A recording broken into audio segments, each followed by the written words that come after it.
Dalam video yang lepas, kita dah faham tentang Faraday's experiment dan kita dah berkenalan dengan Faraday's law, which is induced EMF terhasil apabila ada perubahan magnetic flux, yang mana by equation adalah EMF bersamaan d flux by dt.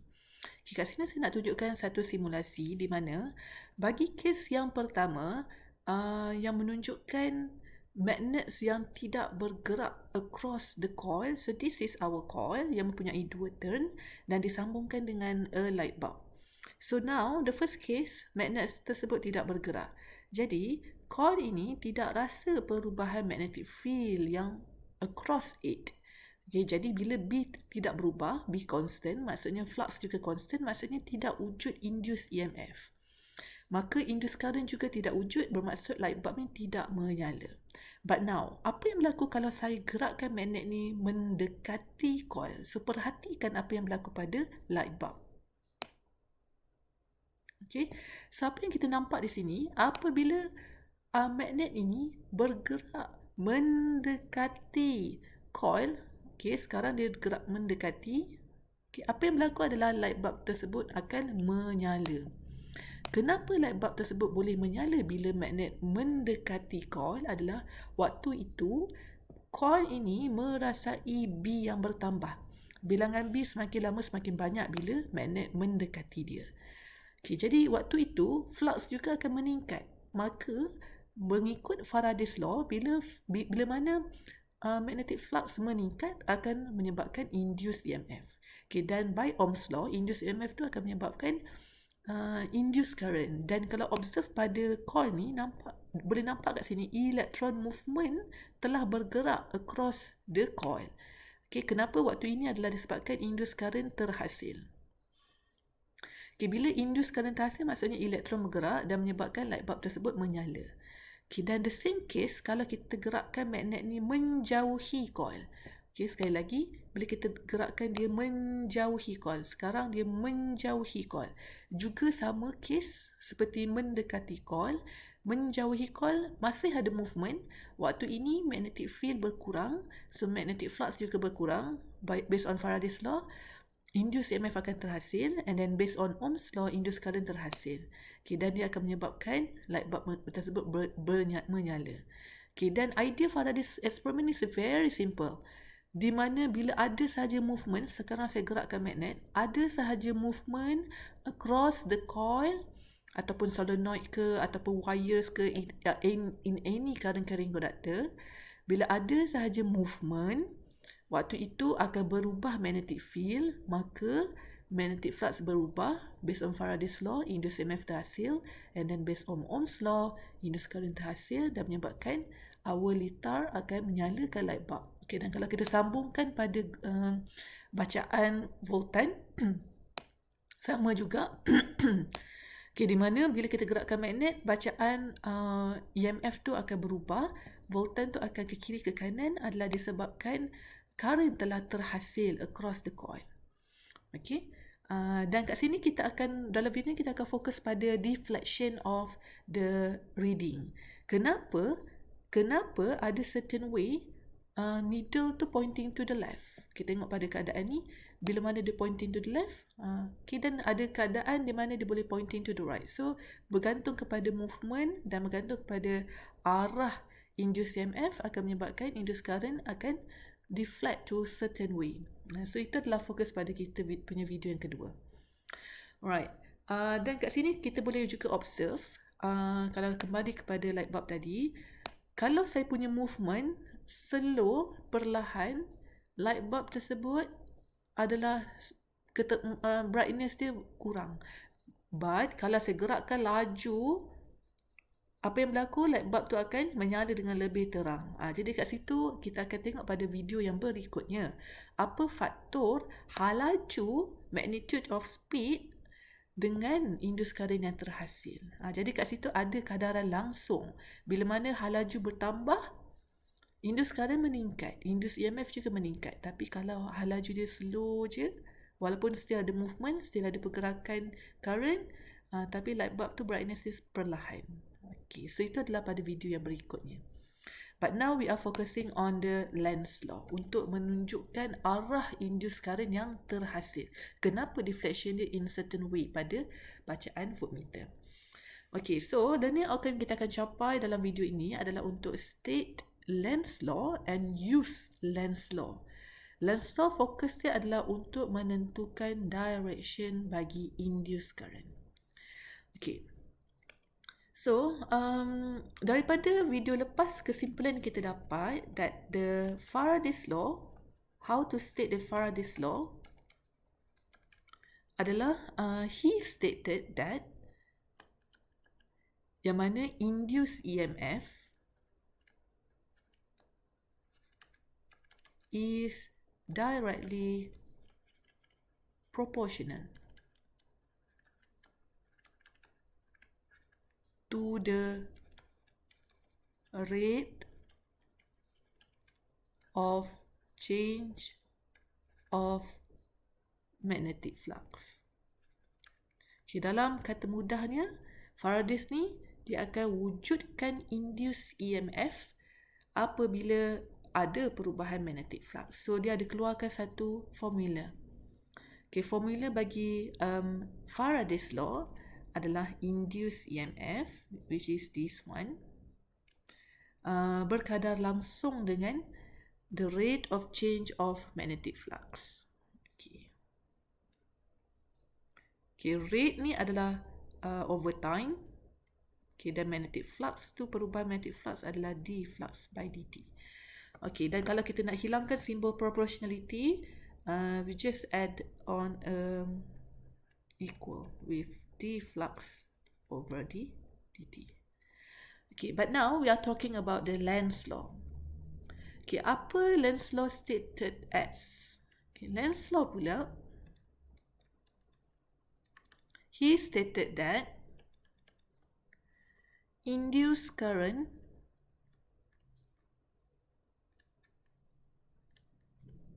always flow in a direction. Sebab focusing Lenz law ni adalah tentang direction bagi induced current. Okay, mana induced current ni always flow in a direction that oppose, melawan. Okay, oppose the change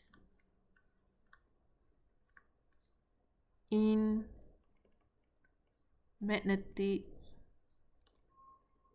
flux that causes it. Okay, nampak macam complicated ayat dia. Okay, kita akan cuba explain daripada contoh eksperimen Faraday yang kita dah bincangkan dalam video lepas.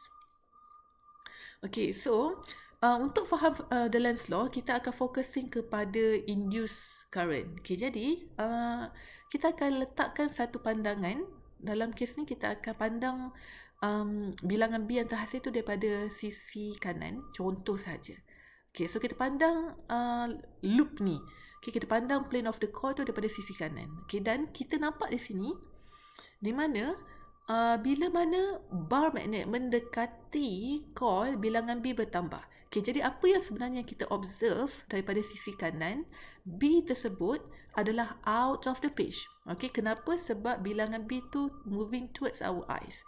Okay, jadi daripada pandangan mata kita, kita akan nampak bilangan B tu adalah out of the page. Okay. Okay, contohlah, ini adalah B yang terhasil oleh bar magnet. Okay, jadi bila mana the bar magnet mendekati coil, apa yang kita nampak? Bilangan B akan bertambah. Okay. So, ni saya nak cuba explainkan maksud dB per dt yang bertambah tu. Okay, jadi pada masa contoh 1 second, bilangan B yang dot tadi akan semakin bertambah. Okay, daripada 6B for example, saya letakkan ini adalah keadaan awal. Ini adalah original. Okay, ori tu maksudnya adalah pada masa 0 second. Okay. Maksudnya initially, maksudnya dia awal-awal semasa sebelum B tu, sebelum magnet tu mendekati dia. Okay, ini adalah pada masa kosong, iaitu original dia.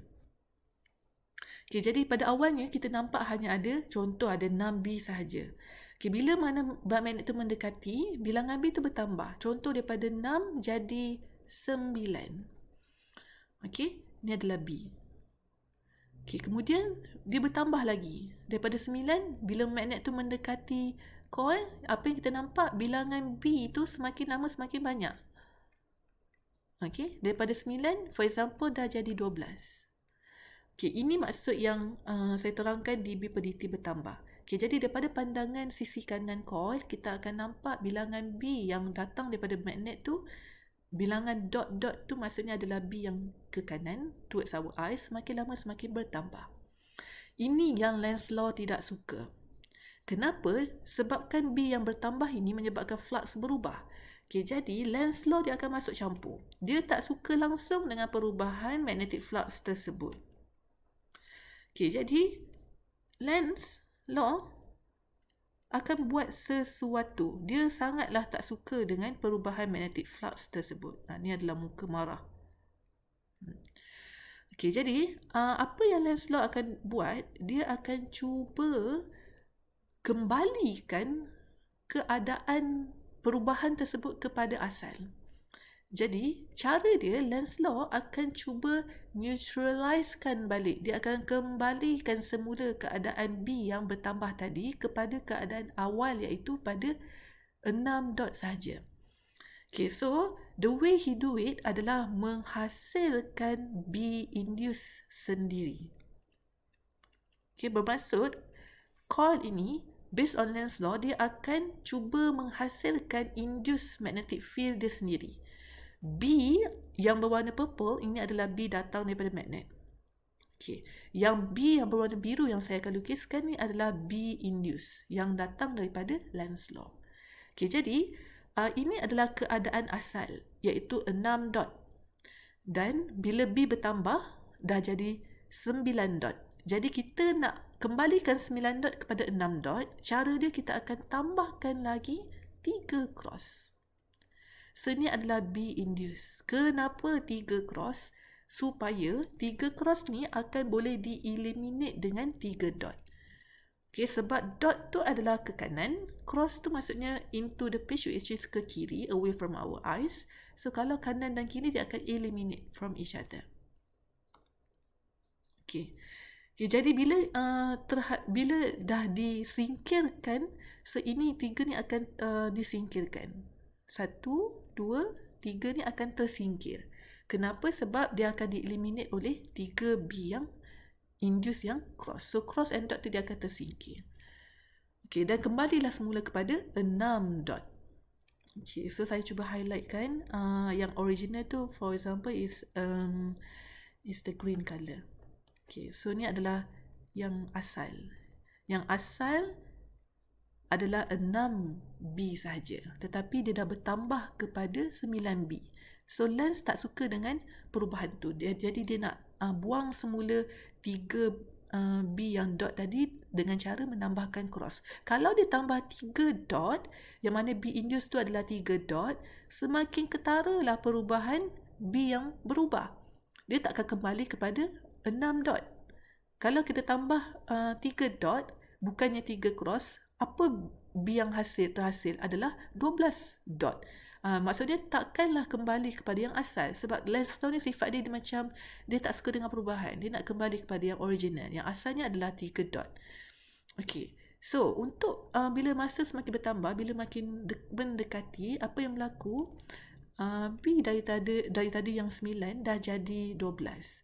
So, Lenz law tak suka dengan perubahan tu. So, cara dia akan tambahkan lagi 9B induce. Okay, kenapa? Supaya yang extra tadi tu dah di-eliminate.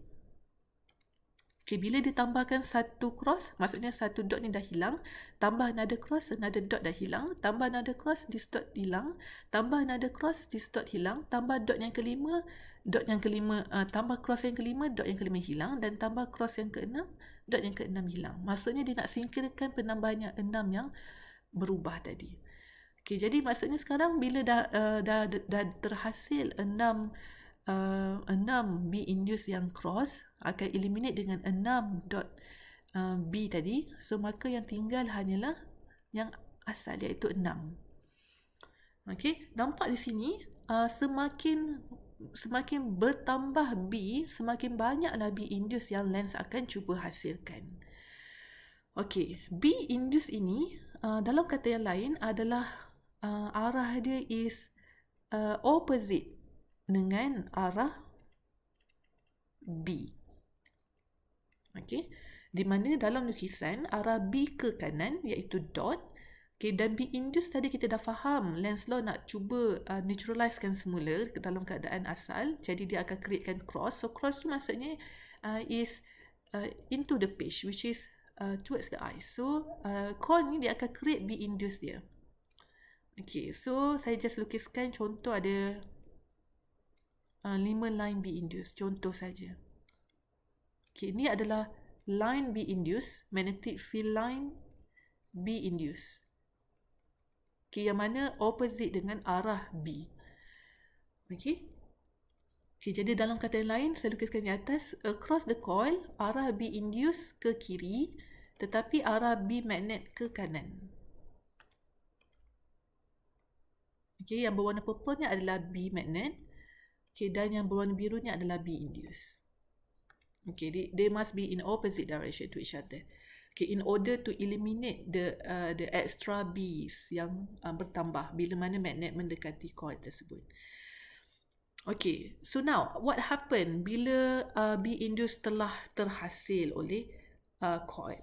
Okay, jadi automatic bila B induced telah terhasil, induced current akan terhasil pada coil tersebut.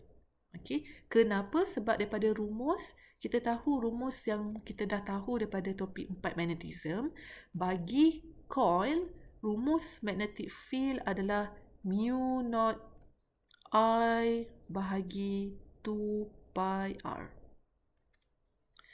Okay, jadi B dengan I berkadar langsung. So, bila B wujud, maksudnya induced current juga boleh wujud. Okay, bila ada nilai B, maka nilai I akan automatik wujud. Okay, jadi kat sini induced current akan terhasil. Right, so daripada perkaitan rumus B dengan I, iaitu B berkadar langsung dengan I. So bila Lenz law wujudkan B induced pada coil, maka induced current akan terhasil. So now, this is the most important part dalam learning outcome kita. Macam mana kita nak tentukan arah induced current tersebut? Okay, arah induced current boleh ditentukan menggunakan satu prinsip. Prinsipal dia adalah right hand grip rule. Okay, RH rule. Okay, di mana kita pointing our thumb towards the B induced. Okay, so keluarkan the right hand grip rule. Okay, so this is our thumb, right hand. So these are our finger. Okay, yang mana our thumb indicates the B induced. Okay, then the curl of the finger, the rest of the finger tu adalah arah I induced. Okay, jadi kalau kita pointing arah thumb towards the B induced, okay, maksudnya across the coil, arah thumb tu ke kiri. Kita akan dapati arah I induced tu from our eyes, it goes in a clockwise direction.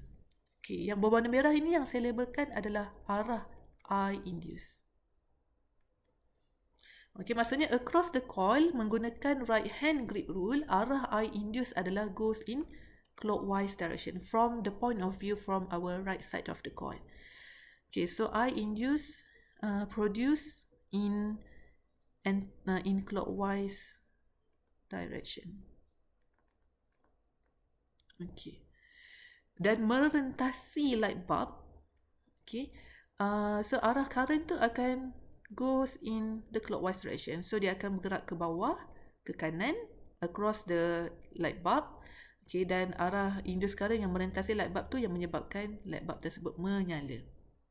Okay, dan apa yang berlaku? Let's say saya gantikan light bulb ini, just an example, saya gantikan light bulb ni dengan satu bacaan galvanometer ataupun voltmeter. Okay, so prinsip bagi galvanometer, just an example, okay, di mana pointer bacaan kosong ni adalah di tengah. So now, kalau ada aruhan current daripada kanan bergerak ke kiri, sebabkan this is clockwise, induce is clockwise direction, maka pointer tu akan deflect ke kiri. Okay, so ada pointer deflection ke kiri. Okay, so kat sini kita boleh buat satu lagi kesimpulan. Deflection of the pointer is to the left.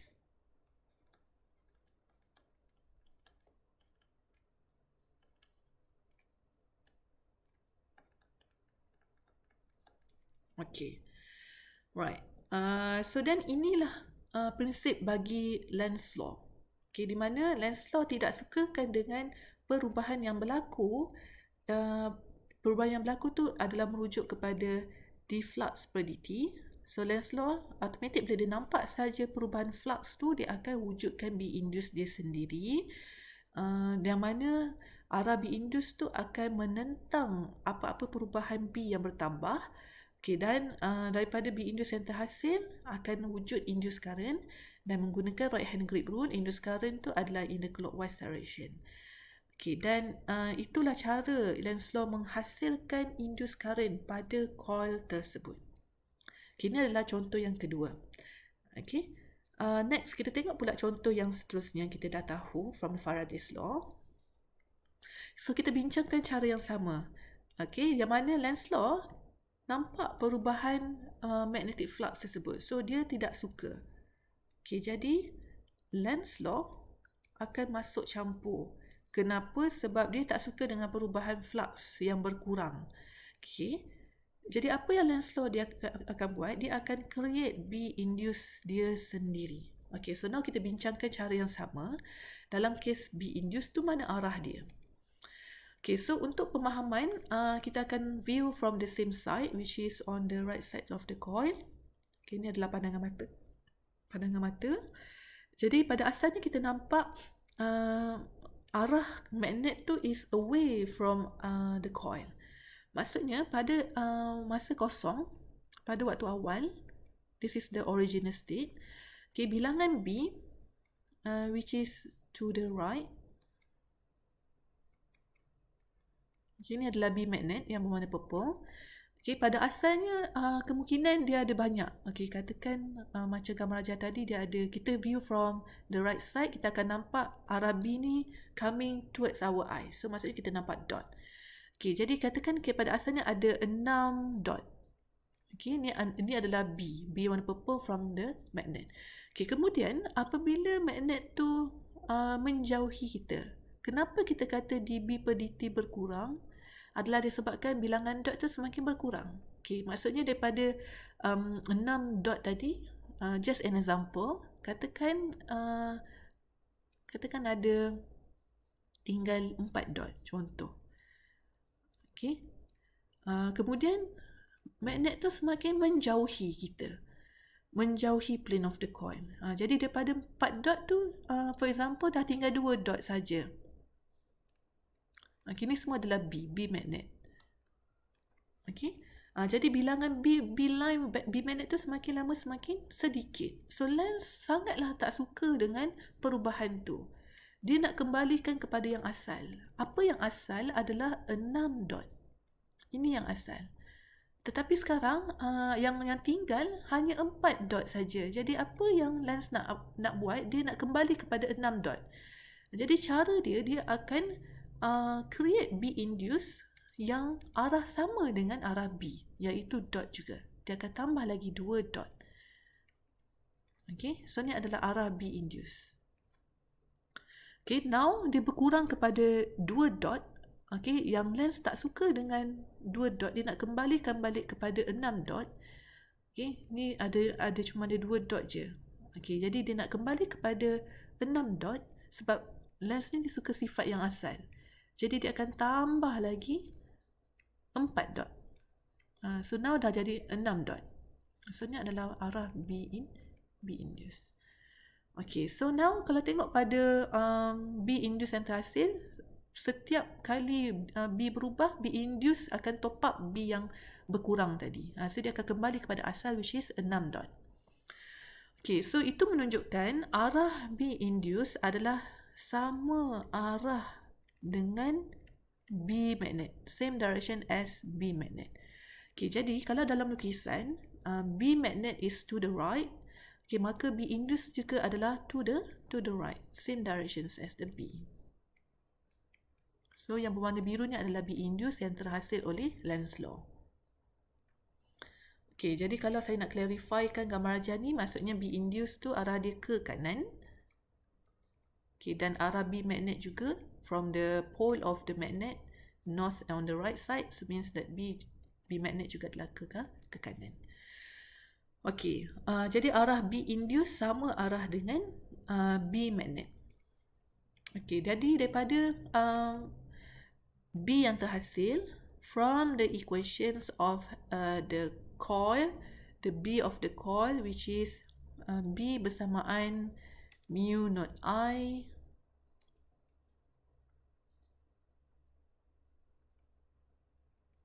B bersamaan mu not I over 2 pi times the radius. Okay, bila B induced terhasil, automatic induced current juga terhasil. Okay, dan untuk tentukan manakah arah induced current tersebut, okay, jadi kita akan menggunakan prinsip right hand grip rule. Okay, jadi sekali lagi kat sini kita akan keluarkan right hand grip rule. Okay, but now our thumb on the coil is to the right. Kenapa? Sebab arah B induced kita ke kanan. And the rest of the finger ini adalah I induced.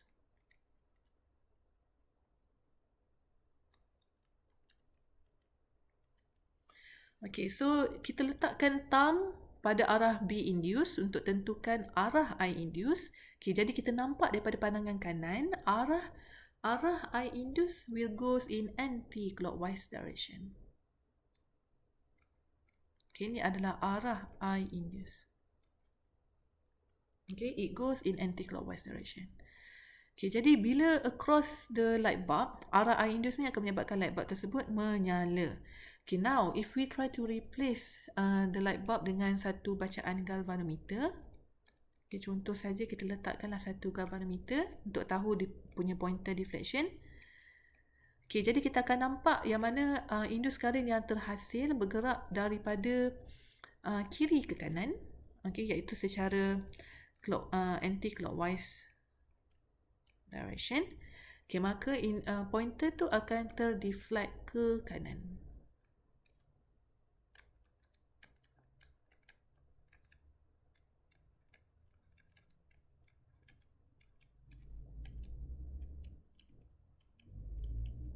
Okay. Right. So, kesimpulan kita nampak kat sini, based on Lenz law, bila mana B induced sama arah dengan B, arah I induced is in the anti-clockwise direction. Okay, so this is how Lenz law try to oppose the change that producing it. Okay, kembali kepada kesimpulan tadi. Okay, now kita tahu kenapa rumus Lenz law juga adalah similar dengan rumus Faraday's law, tetapi focusing bagi Lenz law hanyalah kepada arah. Okay, arah tu adalah which is the negative sign dalam rumus Faraday's law. Okay, bagi menunjukkan Lenz law masuk campur dengan cara menghasilkan B induced dia sendiri, supaya induced current yang terhasil tu dapat oppose balik perubahan magnetic flux yang menyebabkan induced EMF, induced current terhasil. Okay.